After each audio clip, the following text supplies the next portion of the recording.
की, भारत माता की, वंदे वंदे। धन्यवाद। आज यहाँ मेरे सामने जो मेरे युवा भाई बैठे हैं, मैं आज सबसे पहले आप सबको बहुत बहुत धन्यवाद देती हूँ कि आप सब ने जो आज समर्थन दिया है, जो इस बहन को समर्थन दिया है, उसके लिए मैं आप सबको हृदय की गहराइयों से धन्यवाद देती हूँ। क्योंकि रामदान जी, गंगाराम जी, वो 36 कौम के लोगों को साथ लेकर चले। उन्होंने कभी किसी में भेदभाव नहीं किया, न जाति देखी, न धर्म देखा, न ऊंच देखा, न नीच देखा। उन्होंने हमेशा ये प्रयास किया कि किस तरह से हम सभी के विकास के लिए काम कर सके, जिले के विकास के लिए काम कर सके। और मुझे नहीं पता कि यहाँ युवा भाइयों को कितनी जानकारी है या नहीं है कि स्वर्गीय रामदान जी ने क्या काम किए। उनका संघर्ष अगर आप जानना चाहते हैं तो उनकी किताब है, वो आपको पढ़नी चाहिए।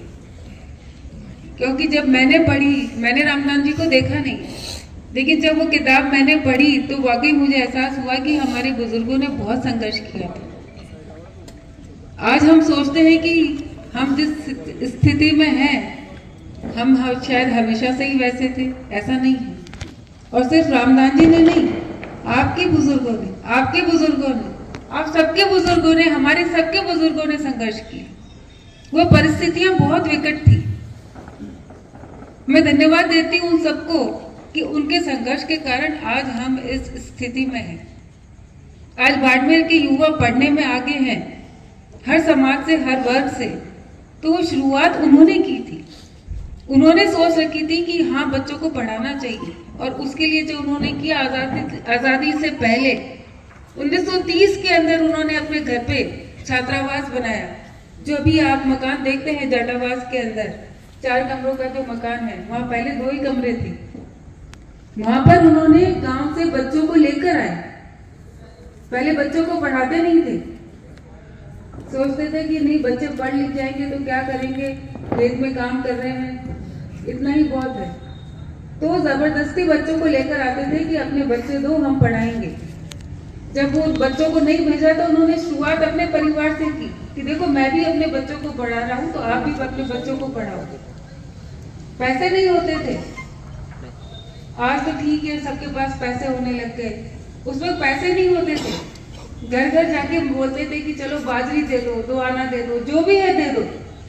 किसके लिए? बच्चों को पढ़ाने के लिए। जो मेरी परदादी जी थी, दादी जी थी, वो अपने हाथों से चक्की चलाकर वो उसका आटा पीसती थी और बच्चों को हाथ से खाना बना के खिलाती थी।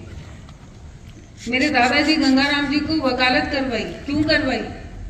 कि जो किसान है उनके केस लड़ने हैं, उन किसानों की मदद करनी है। और उनको कहा था कि आप इसके बदले में फीस नहीं लोगे उन किसानों से। उन किसानों को न्याय दिलाने के लिए मेरे दादाजी को वकालत करवाई।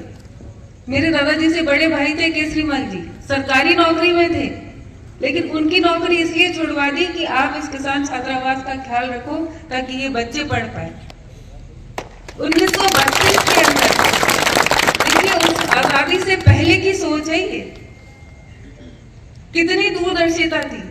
और इसमें हर समाज के व्यक्ति ने जितना अपना सहयोग, जैसा श्रद्धा थी, जो कर सकते थे वो करने का काम किया।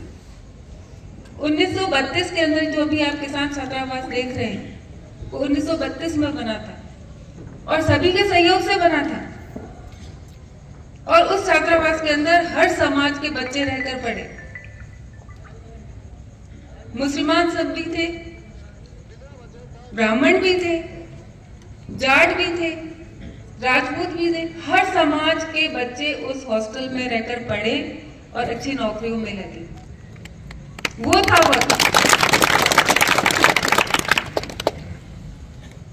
सब लोग कहते हैं कि बच्चों को पता नहीं है, भूल गए हैं, लेकिन मैं धन्यवाद देती हूँ मेरे सारे युवा भाइयों को कि आज जो मैं आपको देख रही हूँ और जो पिछले कई दिनों से देख रही हूँ, तो मुझे विश्वास है कि आप रामदान जी और गंगाराम जी को भूले नहीं। रामलाल जी और गंगाराम जी दोनों ही यहाँ नहीं है, लेकिन मैं जानती हूँ, मुझे भरोसा है कि उनका आशीर्वाद आपके रूप में मेरे साथ है। गंगाराम जी ने जो काम किए वो किसी से छुपे नहीं है। वो 3 बार रेवेन्यू मिनिस्टर रहे और उन्होंने ऐसे कानून बनाए जिससे किसानों को न्याय मिल सके। नहर के ऊपर जब मुरब्बे लेने की बारी आई थी तो अपने बाड़मेर के लोगों के पास, जैसलमेर के लोगों के पास पैसे नहीं थे। गंगानगर और उस तरफ के लोग जो किसान धनी थे वो यहाँ पर आकर जमीनें लेने के लगे थे। तो गंगाराम जी चूंकि रेवेन्यू मिनिस्टर थे तो उन्होंने नियम बनाए। उन्होंने कहा कि ऐसे तो मेरे बाड़मेर और जैसलमेर के किसान भाई पीछे रह जाएंगे, उनको जमीनें नहीं मिलेगी। तो उन्होंने कहा कि बाड़मेर जैसलमेर के किसानों को प्राथमिकता मिलनी चाहिए, प्रायोरिटी मिलनी चाहिए। पहले वो जमीन लेंगे फिर दूसरे ले पाएंगे। और फिर भी उनके पास पैसे नहीं थे तो उनकी किस्तें माफ करवाने का काम किया कि नहीं, ये मेरे किसान भाई पैसे नहीं जमा करा सकते तो उनकी किस्तें माफ करो। ऐसे कई कानून बनाए। आप उनकी किताबें पढ़ेंगे तो आपको पता चलेगा। हमें उनसे सीखना चाहिए। उन्होंने कभी जातिवाद नहीं किया, सबको बराबर लेकर साथ चले। और मेरी भी यही कोशिश है कि मैं हर व्यक्ति, हर समाज को साथ लेकर चलूं। आज मैं आपके बीच में हूं तो यहाँ ना कोई जाति है, ना कोई धर्म है, ना कोई दल है। और आप सबने भी जो सहयोग दिया है, आप एक दल से संबंध रखते हैं, एक दल के कार्यकर्ता हैं, लेकिन फिर भी आपने अपनी बहन को जो समर्थन दिया है, जो सहयोग देने के लिए यहाँ इकट्ठे हुए हैं, तो उसके लिए मैं आपकी हृदय से आभारी हूँ कि आपने इस बहन के सम्मान के लिए, बहन के मान के लिए, आप सब युवा भाई यहाँ खड़े हैं। और मैं आपको विश्वास दिलाती हूँ कि आपके इस भरोसे को ये बहन कभी नहीं तोड़ेगी।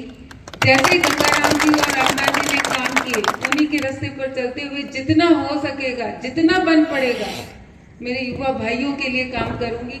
लेकिन आप सबसे एक ही आग्रह करती हूँ, ये वक्त ऐसा है कि इसमें हमें बहुत ही धैर्य रखने की जरूरत है, धीरज रखने की जरूरत है, क्योंकि जो संस्कार है वो संस्कार हमें छोड़ने नहीं है। लड़ाई करना बहुत आसान है, विवाद खड़ा करना तो बहुत आसान है, लेकिन सबको साथ लेकर चलना बहुत मुश्किल है। और वो मुश्किल काम इस वक्त में हमें करके